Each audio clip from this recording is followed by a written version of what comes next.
When I started out in my ministry, I was fortunate to have the opportunity to study at St. George's College in Jerusalem. And the course I studied there was called The Palestine of Jesus. Now, Greg, who was the dean there at the time, thought it was very important for us as we were starting out on our journey going towards Bethlehem to first stop at Herodium, which would have been one of the palaces of King Herod the Great. Now, when I say palace, it was more of a palace away from the palace, sort of a cabin in the desert, if you will. And this particular palace, Herodium, was a very good distance between Jerusalem and Bethlehem, just about halfway.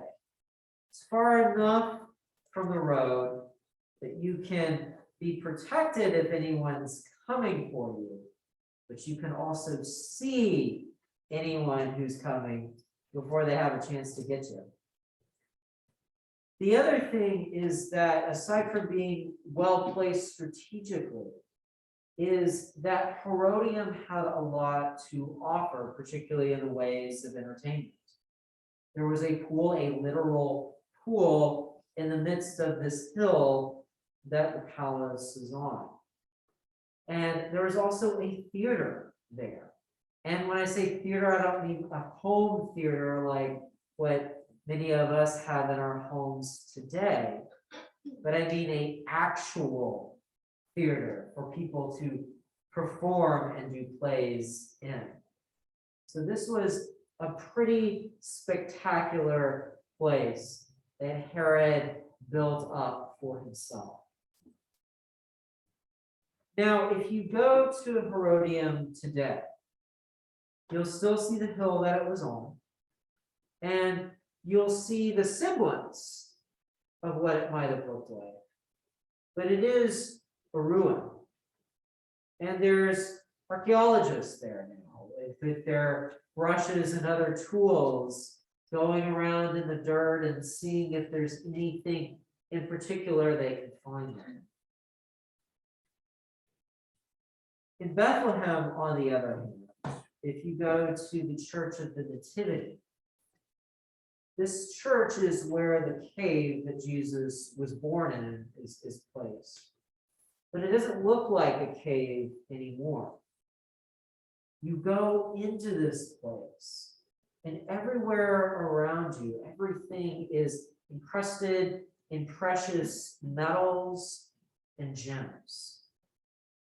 And while I was there weren't the archaeologists around, but there were scaffolding. The scaffolding was there to help preserve the place, to help preserve its beauty for worshipers there for years and years to come. So while the palace of Herod is fallen into ruin, the cave where Jesus was born has been raised up. And it was as we were reflecting on this difference, as we were talking about it, that Greg, our leader and guide for this trip, said something that stuck with me. He told us that the power of God isn't found in the palace, but instead in the village. That's a lesson that we see both the wise men and Joseph learning today in our gospel. We see the wise men at the very end of their journey today as they get ready to go home. Now, the wise men had traveled from far away because they saw this star marking Jesus's coming into the world. And so they, as wise men, thought, perhaps logically, that the place to go to find out more information about this star, to find more information about Jesus who is coming into this world, was the palace. Now, after their journey and talking with Herod, they go and they actually see the baby Jesus. They see him in this village. They see him in humble circumstances. And it's on making that connection with the baby Jesus that they deepen their relationship with God. So much so that they have a vision telling them not to go back to Herod, but to go back to their countries by another road. If they had any doubts that the power of God wasn't to be found in the palace, they had no more doubts now. This vision clearly told them what they had learned already, that the power of God is found in the village, not in the palace.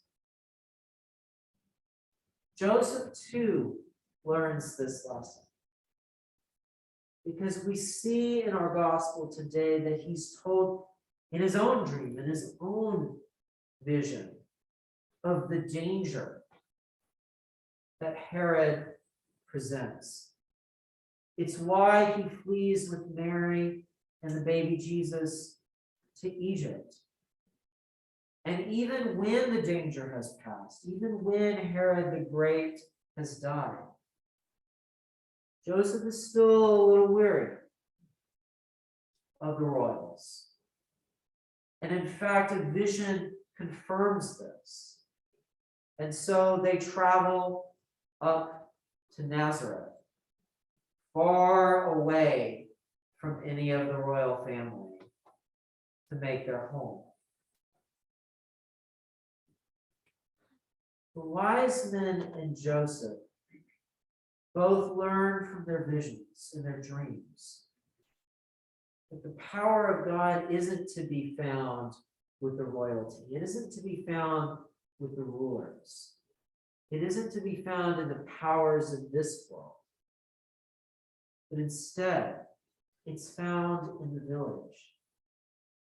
Paul puts this in slightly different words in 2 Corinthians 12:9, when he says that the power of God is made perfect in weakness. We are called, like the wise men and like Joseph, to recognize that the power of God isn't found in worldly power. It isn't found in the ways of the world at all. It's found in the village. It's found in this small, seemingly insignificant child. It's found in the backwaters of the Roman Empire. To us, where we find the power of God, might seem at first to be weakness. Yet that power of God, the power that God has to offer to us, that power might seem like weakness to us at first, but it is a power, the only power, that will last.